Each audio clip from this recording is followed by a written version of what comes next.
Brandon, it's so nice to have you here with us. How long have you been a real estate investor yourself?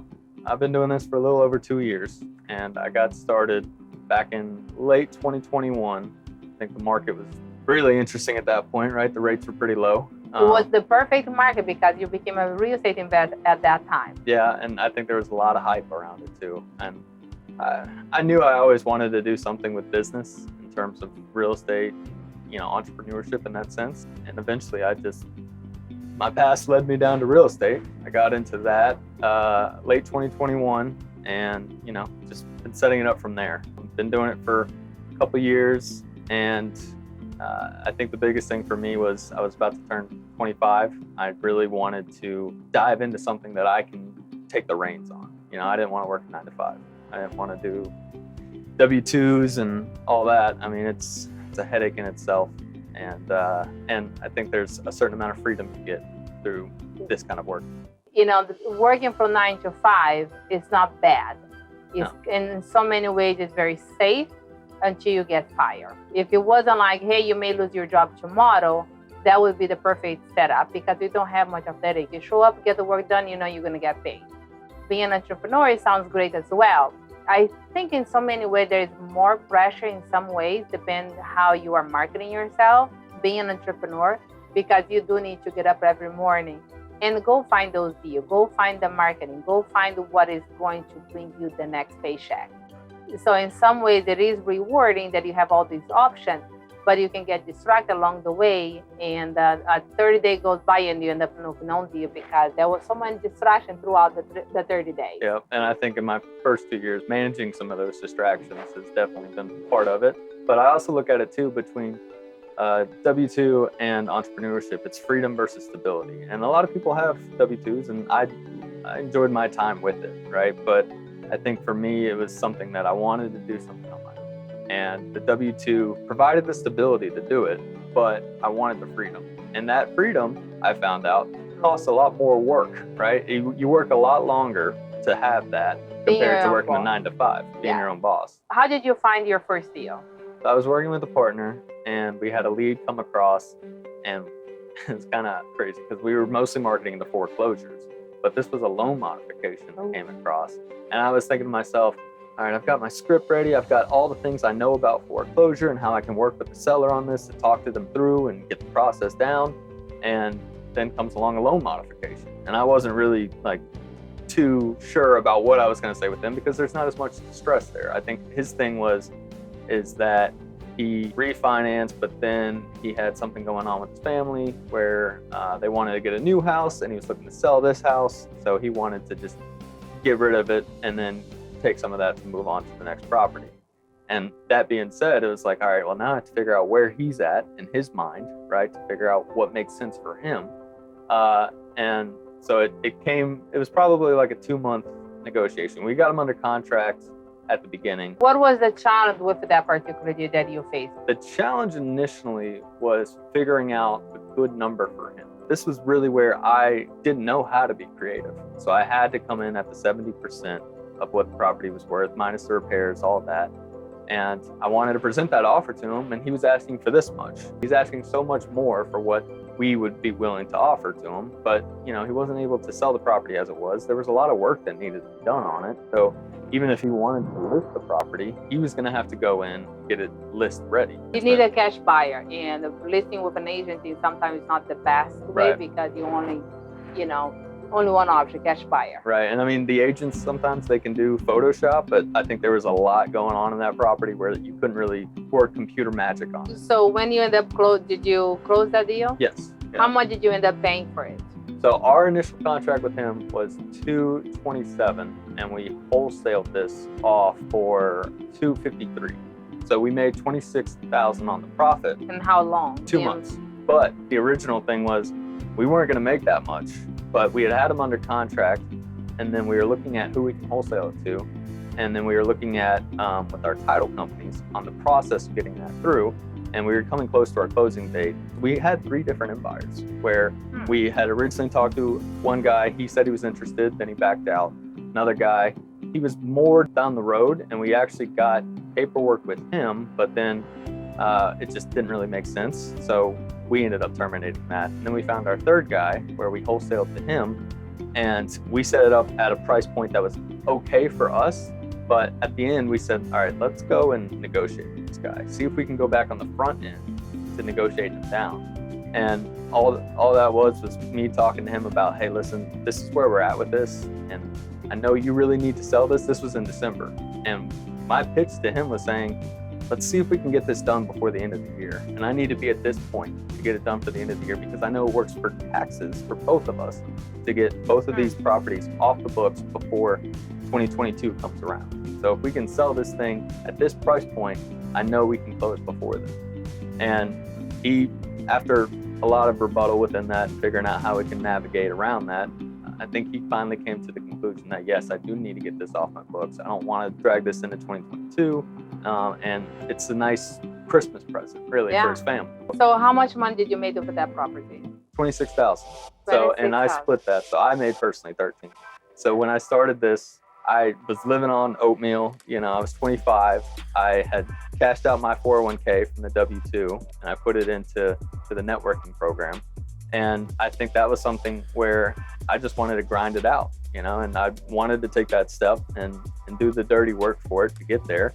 So that $13,000 really was something that helped me kind of stabilize myself. It gave you some aha moment. This is actually really going to work. I'm not going crazy.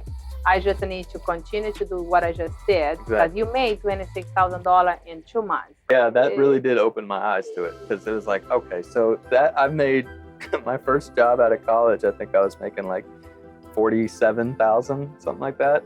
And so, I've made half of that in 2 months. In 2 months. And you put a lot of effort and energy into it. But, you know, it's one of those things that you keep learning, growing. And that's the beautiful thing when it comes to real estate investing. We always learning every single day. That's honestly, to me, that's the most fun part of it, is the learning. You know, it's learning from your own experience with these deals. Oh man, I could have said that. I could have done it this way. I could have wrote it up this way. And you look at that past and you say, all right, well, it still worked, but how can I do it better? But then you also talk to everybody else, figure out how they did it. I don't want to just go learn, read a book. I just want to actually, how much money is there? And then now let's go make it, let's go learn. Yeah, I want to make it applicable. I want to dive into it, get the experience from that. And it's possible. And I've been doing this for the years now, and it does work. What were you doing before you became a real estate investor? So I graduated college in 2018 in North Carolina, and I came to Texas, and I started a W-2 selling boxes.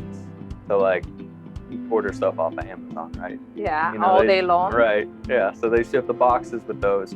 My company was making a lot of those boxes. We didn't sell directly to Amazon, but we sold to a lot of companies where they need packaging, right? Packaging is a huge industry. We don't need to dive into that, but it's a very huge industry internationally, right? So people need packaging. Kind of getting bored talking about boxes as it is.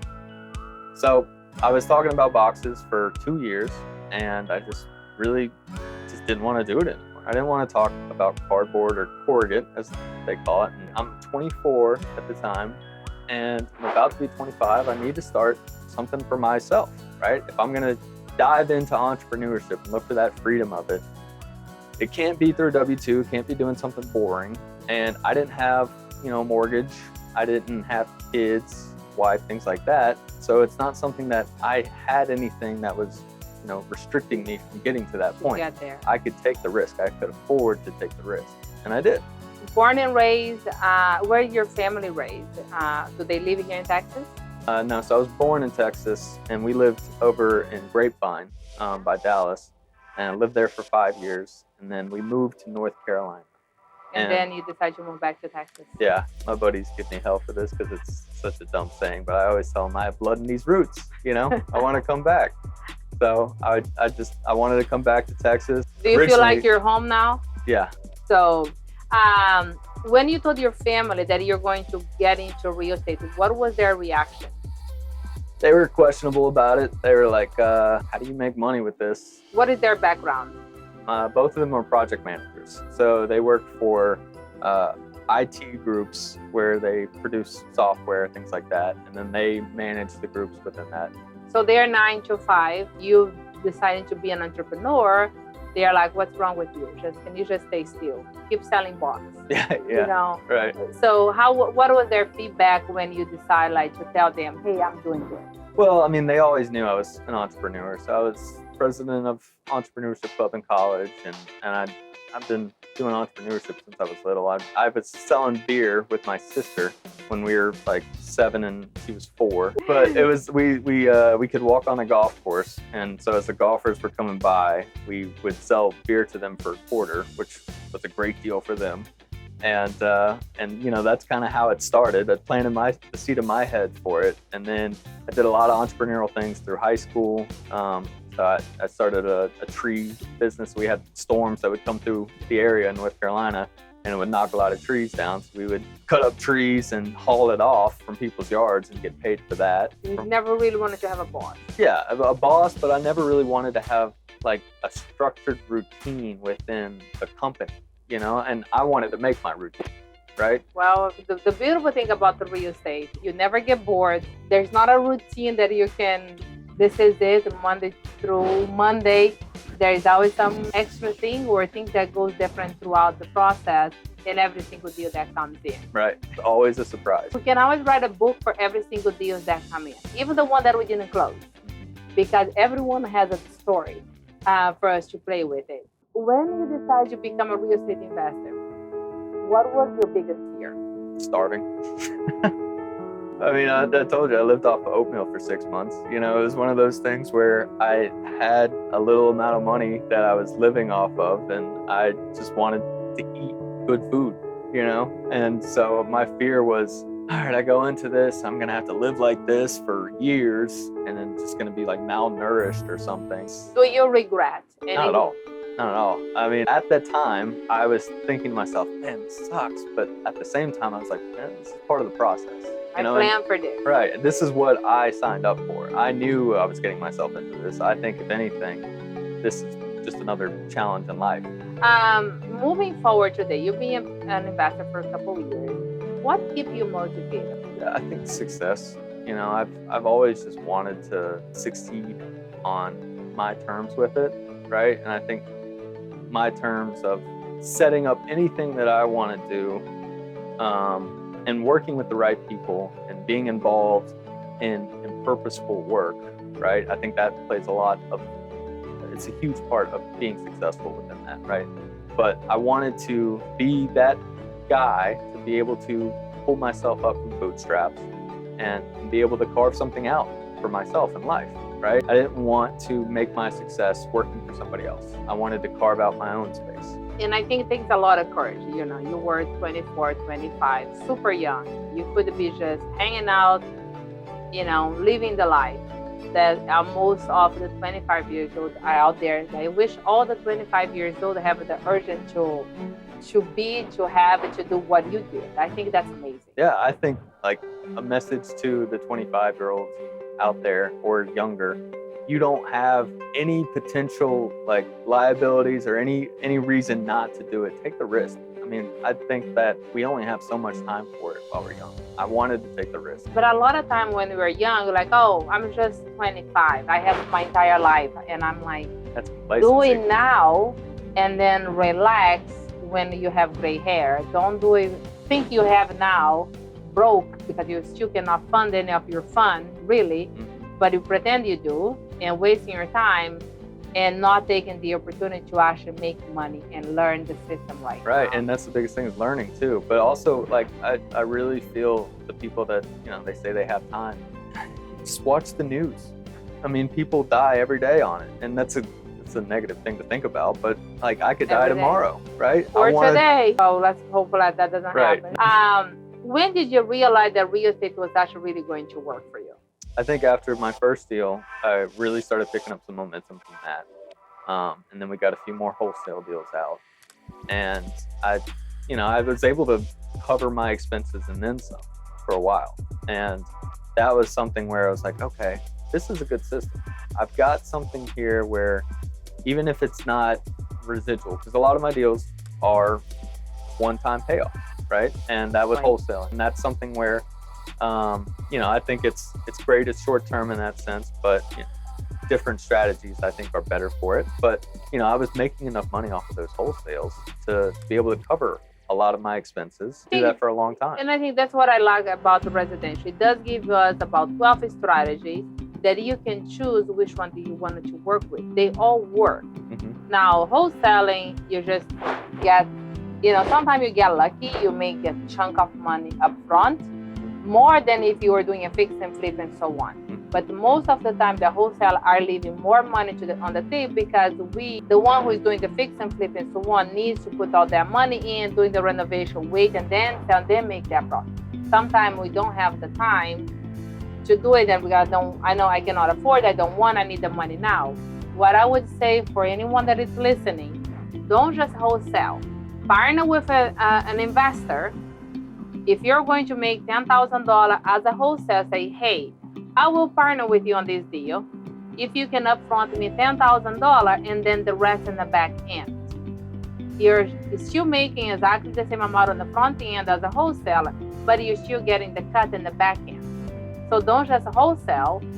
Try to find who is going to be the person who is going to actually buy this as a fix and flip, then learn the process, and then you're still having the cut in the back end, and then you're not just on the front end making $5,000, $10,000, $20,000. Say, hey, I'll even make, maybe 5% or whatever is the number that you wanted, just for you to be involved on that deal. Yep, and that's what I really got into later on. So I think first 3 months, I didn't get my first deal until 3 months in, and then I kept doing cash wholesales, right? And that's something where it was good, but it was hard to negotiate, right? Because you're just making a cash offer at 70% minus the repairs. Oftentimes you're getting down to like 50, 55, sometimes 60% on people that want, 100% of what they're asking for.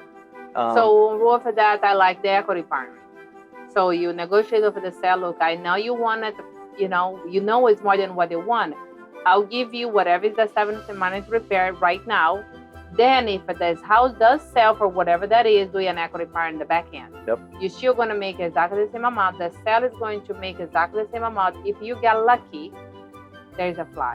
So there's so many strategies that I have learned throughout the whole process that there's so many ways to make money. And so my thing was I started with those cash offer wholesales, and then I started figuring out how can I do something creative, right? And eventually that led into subject 2, which, so I've done over 10 deals.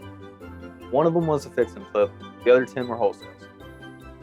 9 out of 10 of those wholesales were subject 2 deals, right? I've only done one cash offer. Like I mentioned, like that first deal was a cash offer deal. And then I started negotiating off of those cash offer deals moving forward. And I was like, wow, this is tough. It's hard to make a good deal off of just straight cash.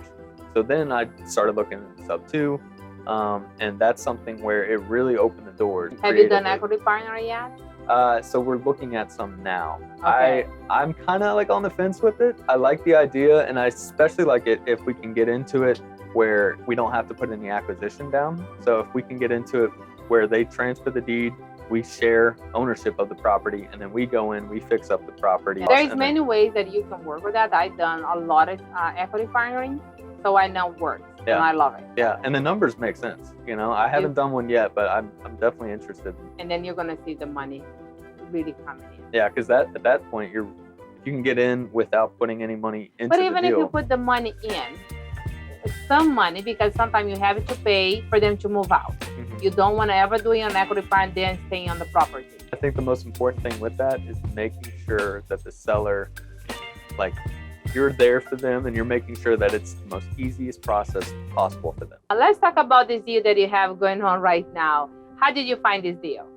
So this was through marketing. So we do our marketing through text campaigns, cold calls. Sometimes we do email marketing, things like that. And then some agent outreach as well. This was a foreclosure. And what we had reached out to him via text message, basically to say, hey, have you done anything about the foreclosure coming up? He responded and basically said, not a lot, I'm kind of stuck just sitting on it. And he had already moved from the property, and he was paying on 2 different properties at the time. Yeah. So this property was in Austin, and what we had done is gotten in touch with the guy, basically talked to him about what his property would sell for if it was a cash offer that we can provide, and why it couldn't sell on the market, just because what he needed, it was much more than what the property was worth, right? So he didn't have a lot of equity. And that is why I wanted to do subject to with them. We went through the whole contract with it. We showed our verbiage, everything within that on subject to. And that's something where they really wanted to make sure, their biggest pain was that they wanted to make sure that the insurance was covered out of their name after the deed transfers over. And that was not so that was their biggest pain point, but he didn't want to keep making payments on the property because it's in Austin, and the taxes are ridiculous. What was the challenge with this particular deal? The challenge really was getting him to close it. So we got him on sub 2, and we had paperwork submitted. We needed him. What he was doing was he was going to Indonesia at the time of closing, and we had to make sure that we can align the ducks, right? To make sure that his time zone and our time zone were the same for closing on it, because we needed a mobile notary with our title company to get all that in place. That was the biggest challenge, I would say. And then the initial challenge really was just to get them to accept with sub 2. And he didn't need any cash at closing. So that was great, because it was something where we're taking over your already very expensive bill, and we're making payments on that going forward. And that is something that we could tell him, listen, this is a huge burden on your end. Let us take that over. So that was our biggest point on negotiating with him on the subject to side. So with that particular, did you wholesale? Did you do a fix and flip? Yeah, so we ended up putting it on the Facebook group because it was way too tight. We didn't even think we were going to sell this. It was way too tight, and we put it on the Facebook group, and it just so happened there was a guy in Austin that was looking for a new homestead. And that's where to do your marketing with the zip codes that people want to keep a buy and hold. It's easy to wholesale doing fix and flip. Because sometimes when I want to do market everywhere, I'm like, guys, who is buying there? And there's no one. And doesn't matter. It sounds great, but they haven't sold nothing there for a year and a half. Yeah. So don't do any marketing. Don't spend your time there. But that's great, because if it's an Austin area, people will want it to buy. Right, and my favorite part about this deal is the way we got creative on the assignment fee. So originally we were talking about it to say, hey, we could set it up for a $10,000 assignment fee due at closing, or because he had another flip going on and he needed to make sure that he could get his funds in place after that flip sold. That was going to be down the road. So we said, instead of $10,000, let's set it up at $20,000. But we want it to be paid month to month. So it's $1,000 every month. We set up a promissory note with him to where he's paying us every month $1,000 on that assignment fee. It's a way to pull that wholesale fee out and expand it, but also get residual income that, it's not like a rent check or anything like that where you have to do any maintenance or anything like that. So how much money did you make? So you made $20,000 for this particular deal? Yep, and it's currently still paying out. It's still paying.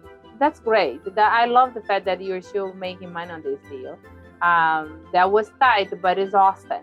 It's a hot market. Right. Everybody wants a deal in Austin, even as a buy and hold. How much has real estate transformed your life? Oh, like leaps and bounds, honestly. So I remember I was having my existential crisis on my W-2, selling boxes, thinking my entire life is just going to be talking about cardboard for the next 40 years. And then, 2 years into this, going through the struggles and then coming to the top of the mountains, getting paid, living like I want to live.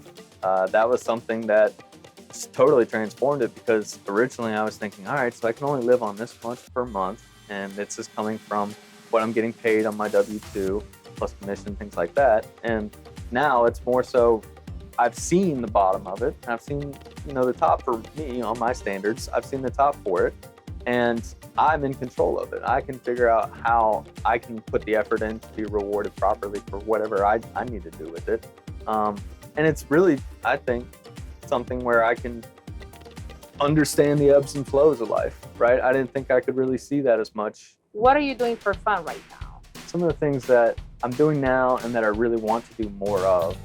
Now I'm playing poker, which I play that a lot. I enjoy that. I've been into sports recently, and I wasn't into sports that much 2 or 3 years ago. And I played sports my whole life, but I just kind of wanted to break away from that. Now I'm getting back into it, so that's a whole nother thing.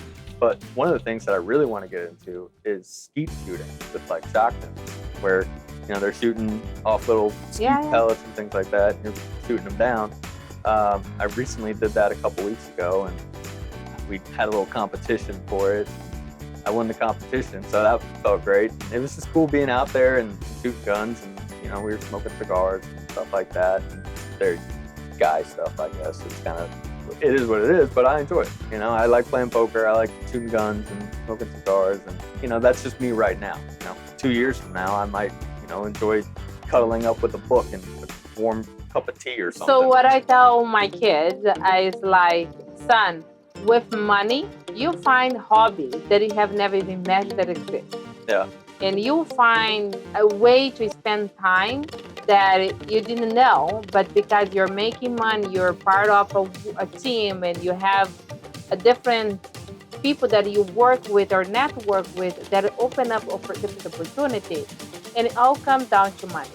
If you're broke, you cannot do much, and you're going to be miserable. You think you're going to be happy, but you're not. Yeah. But if you're making money, you're going to find joy in different things that you never even knew that exist. And I think having that financial freedom, it gives us the opportunity to find different hobbies that come and goes, and new ones will come in. I will say, when you are broke, you learn a lot about yourself when your back is against the wall. But I will also say, when you have money, you learn leaps and bounds more about yourself, on what you enjoy. You never thought you'd get into this, and then you do more of it, and it's like, wow, I didn't know I liked chess, and then you play more and more things, and you just have more opportunities available to you, right? That you can choose which one you wanted to spend the time doing. You're not doing because you can afford anything else. You're doing because you're like, oh, I actually enjoy doing this. Right. And I think that's the difference. And, for me, I love travel. I love to work and travel. And so it's just part of my hobby that I like to go to different areas. Then I choose where do I want to go. And those are the things that I really like as a hobby, is traveling. And I'm sure when you started, if you haven't yet, you cannot stop when you start getting that. Yeah, you going. get that wanderlust, the travel bug going. Yes. I've added some miles since I've started. It's been great. So where have you been? Recently, I went up to Vermont, which, to be honest, I didn't really think much of Vermont going there. And then when I got there, we did a lot of hiking. It's granola, but it's good.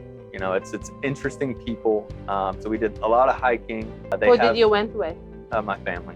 Yeah, Okay. so I was able to go out there with them, and we went to Vermont to start, and then we went back down to North Carolina, and then we went to Georgia, because that's where we did the skeet shooting, and we rode some jet skis and stuff like that, and then we went up to South Carolina. So kind of like all around that eastern coast, and I enjoy spending time with my family. I don't get to see them much because I'm out in Texas, but it's always good to go out and we do trips and stuff like that. And I'm able to put the bills on some things, and it's nice.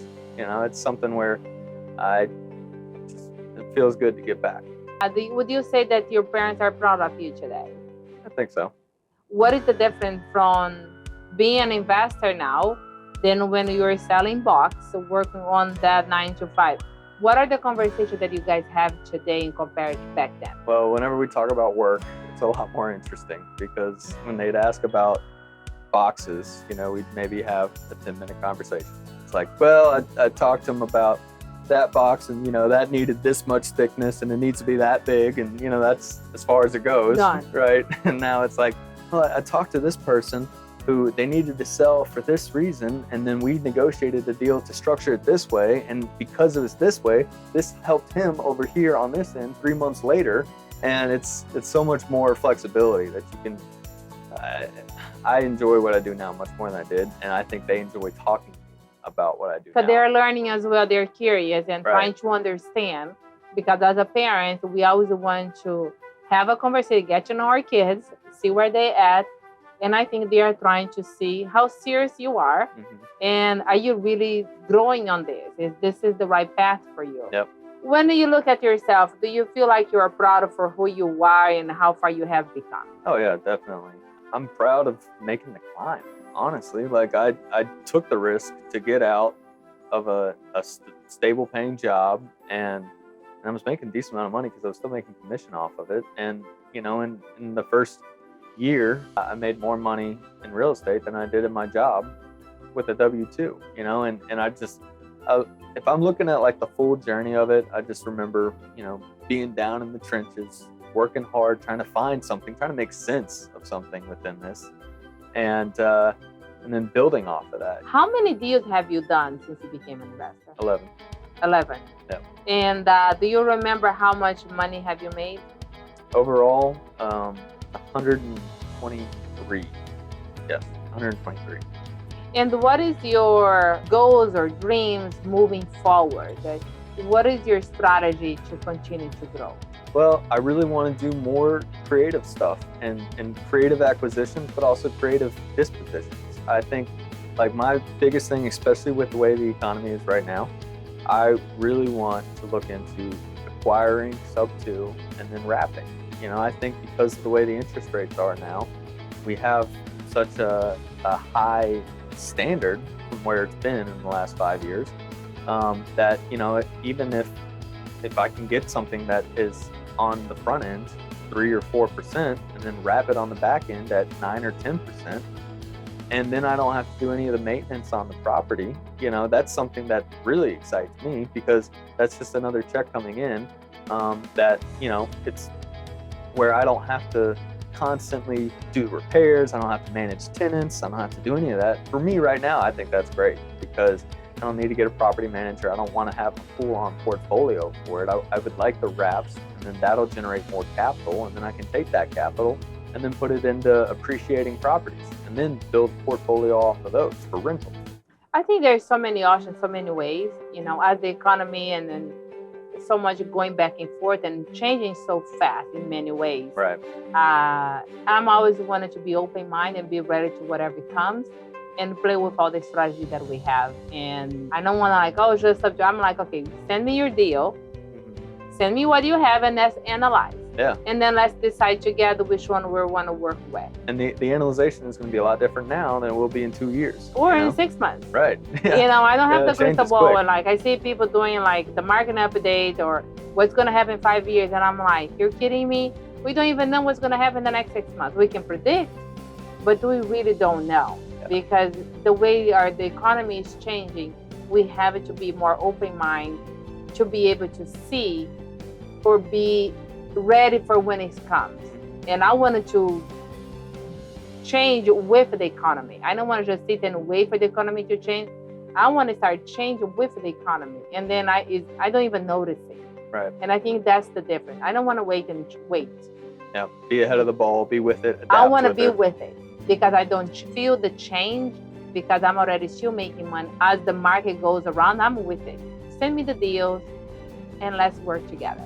Yep. And I know that we have a strategy to play with it. So let's just play the game, Yeah. not on the poker, but in the real estate.